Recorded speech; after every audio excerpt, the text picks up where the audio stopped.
സമ്പൂർണ്ണ ഡിജിറ്റൽ സാക്ഷരത കൈവരിക്കുന്ന ആദ്യ സംസ്ഥാനമായി കേരളത്തെ മാറ്റുന്നതിനുള്ള ഡിജിറ്റൽ സാക്ഷരതാ പദ്ധതി ഏതാണ്? ഡിജി കേരളം. ഡിജിറ്റൽ സാക്ഷരത കൈവരിച്ച ഇന്ത്യയിലെ ആദ്യ നഗരസഭ കൊട്ടാരക്കരയാണ്. കേരളത്തിലെ ആദ്യ സമ്പൂർണ്ണ ഡിജിറ്റൽ സാക്ഷരതാ നിയോജക മണ്ഡലം തളിപ്പറമ്പാണ്. ലോകത്തെ ആദ്യ ആർട്ടിഫിഷ്യൽ ഇന്റലിജൻസ് സുരക്ഷാ ഉച്ചകോടിയുടെ വേദി ബ്രിട്ടനാണ്. പൂർണ്ണമായി എഥനോൾ ഇന്ധനത്തിൽ ഓടുന്ന ലോകത്തെ ആദ്യ കാർ പുറത്തിറക്കിയ രാജ്യം ഇന്ത്യയാണ്.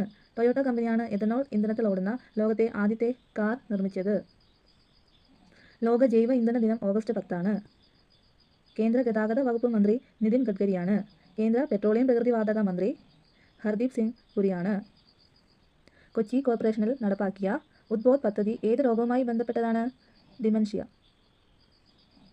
ഇന്ത്യയിലെ ആദ്യത്തെ ഡിമെൻഷ്യ സൗഹൃദ നഗര പദ്ധതിയാണ് ഉദ്ബോധ്. നവജാത ശിശുക്കളുടെ സമഗ്ര ആരോഗ്യ പരിശോധനയ്ക്കുള്ള ആരോഗ്യവകുപ്പിന്റെ പദ്ധതിയാണ് ശലഭം. അച്ഛനോ അമ്മയോ ഇരുവരുമോ മരിച്ച സാമ്പത്തികമായി പിന്നാക്കം നിൽക്കുന്ന വിദ്യാർത്ഥികൾക്ക് സാമൂഹിക സുരക്ഷാ മിഷൻ വഴി വിദ്യാഭ്യാസ ധനസഹായം നൽകുന്ന പദ്ധതിയാണ് സ്നേഹപൂർവ്വം. ജന്മനായുള്ള ഹൃദ്രോഗം സമയബന്ധിതമായി ചികിത്സിക്കാനുള്ള ആരോഗ്യവകുപ്പിന്റെ പദ്ധതിയാണ് ഹൃദ്യം. സാഹിത്യരംഗത്തെ സമഗ്ര സംഭാവനയ്ക്കുള്ള കേരള സർക്കാരിന്റെ പരമോന്നത ബഹുമതിയായ എഴുത്തച്ഛൻ പുരസ്കാരം 2023 ലഭിച്ചത് ആർക്കാണ്? S K Vasanthan. എൻ്റെ ഗ്രാമം എൻ്റെ ജനത, അരക്കില്ലം തുടങ്ങിയവ എസ് കെ വസന്തൻ്റെ പ്രധാന നോവലുകളാണ്.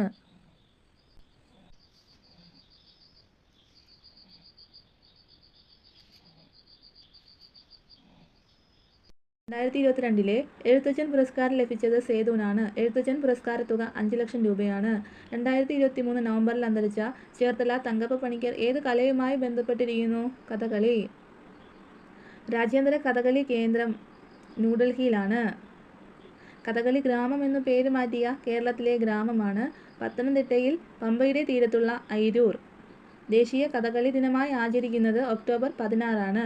2023 ചമ്പക്കുളം മൂലം വള്ളംകളിയിൽ 1ാം സ്ഥാനം നേടിയത് നടുഭാഗം ചുണ്ടനാണ്. 2ാം സ്ഥാനം നേടിയത് ചെറുതന ചുണ്ടൻ. ചമ്പക്കുളം മൂലം വള്ളംകളി നടക്കുന്ന നദി പമ്പയാണ്. 2023 നെഹ്റു ട്രോഫി വള്ളംകളി ജേതാക്കൾ വിയ്യപുരം ചുണ്ടൻ. 2024 16ാം ബ്രിക്സ് ഉച്ചകോടിയുടെ വേദി റഷ്യയാണ്. 2023 15ാം ബ്രിക്സ് ഉച്ചകോടിയുടെ വേദിയായത് ദക്ഷിണാഫ്രിക്കയിലെ ജോഹാനസ്ബർഗാണ്. 2022 ബ്രിക്സ് ഉച്ചകോടിയുടെ വേദി ബെയ്ജിംഗ്. 2024 ക്വാഡ് ഉച്ചകോടിയുടെ വേദി ഇന്ത്യയാണ്.